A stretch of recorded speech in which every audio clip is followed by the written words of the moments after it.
જંતર મંતર પર ગઈકાલે માર્ચ સંસદ ભવન સુધી ન પહોંચી શકી, પરંતુ આંદોલનકારીઓ સંસદ ભવન સુધી જરૂર પહોંચ્યા, પણ એ સંસદ ભવનની અંદર તેમનો અવાજ ન પહોંચાડી શક્યા. એટલે આ અવાજ પહોંચાડવા ફરી એકવાર સંસદ ભવન માર્ચ થવાની છે કે કેમ, તેના વિશે પ્રશ્ન ઊભા થયા છે અને આ વિશે સંકેત આપ્યો છે સોનમ વાંગચુકે.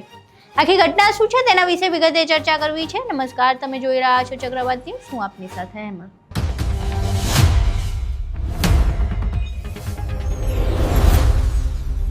જંતર મંતરથી ગઈકાલે જે દ્રશ્યો સામે આવ્યા એ ખૂબ જ ચોંકાવ દેનારા હતા. જે પાર્લામેન્ટ હતું, સંસદ ભવનની બહારથી જે દ્રશ્યો આવ્યા એ એટલા ચોંકાવનારા હતા. જે પ્રમાણે વિદ્યાર્થીઓને, આંદોલનકારીઓને માથા ફોડી નાખવામાં આવ્યા છે, લાઠીચાર્જ કરવામાં આવ્યો, ટીયર ગેસ ટાર્ગેટ કરીને છોડવામાં આવ્યા.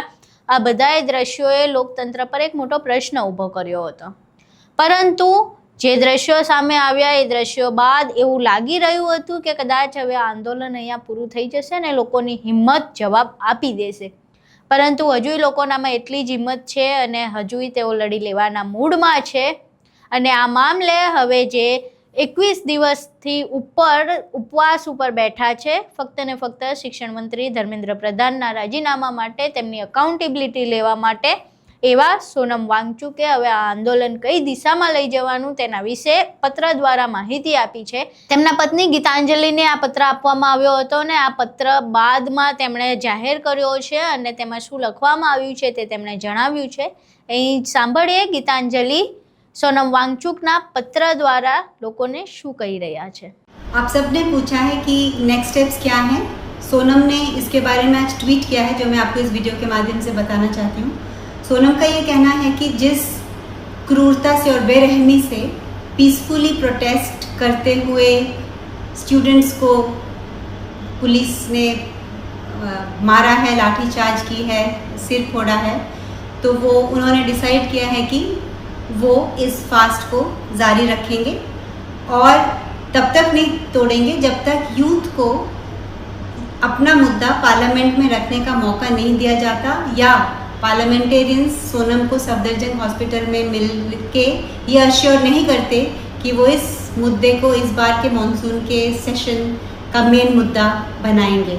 हमें ये उम्मीद है और हम ये आशा रखते हैं कि उसके पहले ही गवर्नमेंट एजुकेशन मिनिस्टर की अकाउंटेबिलिटी को फिक्स कर देंगे.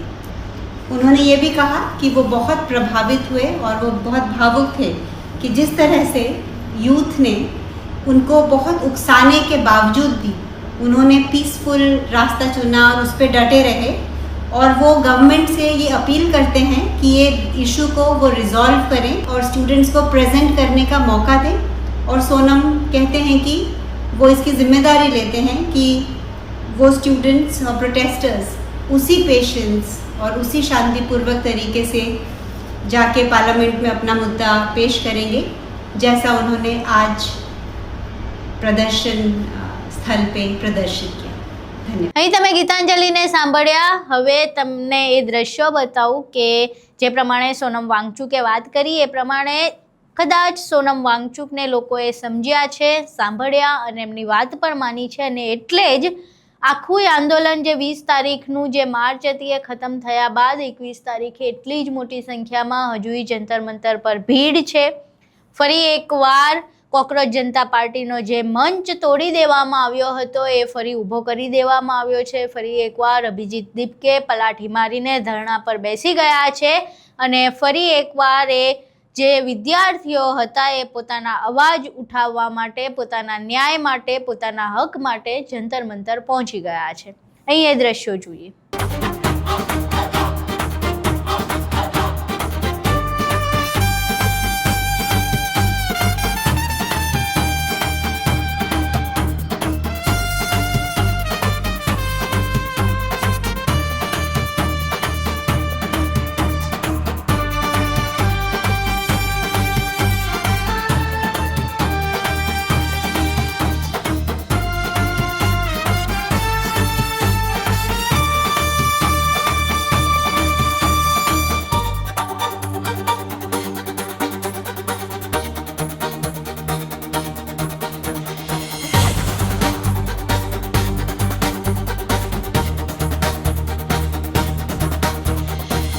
અહીં તમે દ્રશ્યો જોયા. હવે આ દ્રશ્યો જોઈને એવું જ લાગી રહ્યું છે કે જ્યાં સુધી આ વિદ્યાર્થીઓને ન્યાય નહીં મળે ત્યાં સુધી ન તો આ વિદ્યાર્થીઓ થાકવાના છે, ન તો અભિજીત દીપકે થાકવાના છે, કે ન તો સોનમ વાંગચુક થાકવાના છે. સોનમ વાંગચુકે હજુય ઉપવાસ તોડવાની ના પાડી છે. તેમણે કહ્યું છે કે આ અવાજ પાર્લામેન્ટ સુધી પહોંચાડવાનો છે. સંસદ સુધી અવાજ નહીં પહોંચે ત્યાં સુધી ઉપવાસ તોડવાની તો વાત આવતી જ નથી. એટલે હવે ફરી એકવાર સંસદ ભવન સુધી માર્ચ થાય છે કે કેમ? ફરી એકવાર સંસદ ભવન સુધી અવાજ પહોંચાડવાના શું પ્રયાસ કરવામાં આવે છે? આ ચોમાસું સત્રમાં હજુ નવું શું થાય છે એ તમામ બાબતો ઉપર નજર રહેશે. આજે સંસદ ભવનનો ચોમાસું સત્રનો બીજો દિવસ છે અને આ ચોમાસું સત્રમાં હવે નીટ પેપર લીકનો મુદ્દો કેટલો ગુંજે છે, કોકરોચ જનતા પાર્ટીનો મુદ્દો કેટલો ગુંજે છે અને આ માર્ચને લઈને કેટલો હોબાળો થાય છે તે જોવું રહ્યું. જે પ્રમાણે સોનમ વાંગચુકે વાત કરી છે એ પ્રમાણે હવે ફરી એકવાર દિલ્હીના જંતર મંતરથી સંસદ ભવન સુધી માર્ચ થાય છે કે પછી કોઈ બીજી પ્રક્રિયા દ્વારા સંસદ ભવન સુધી અવાજ પહોંચાડવામાં આવે છે તે જોવાનું રહ્યું છે. આખી ઘટના તમે જોઈ. આજે પણ જંતર મંતર પર જે લોકો બેઠા છે, જે પ્રદર્શનકારીઓ છે, જે વિદ્યાર્થીઓ છે, તેમના દ્રશ્યો જોયા. હવે આખી ઘટના જાણ્યા બાદ તમારું આ ઘટનાને લઈને શું માનવું છે? તમારા મંતવ્યો અમને કોમેન્ટ બોક્સમાં જરૂર જણાવજો. વિડીયો પસંદ આવ્યો હોય તો વિડીયોને લાઇક કરજો, શેર કરજો અને અમારી ચેનલને સબસ્ક્રાઇબ કરવાનું ભૂલશો નહીં. નમસ્કાર.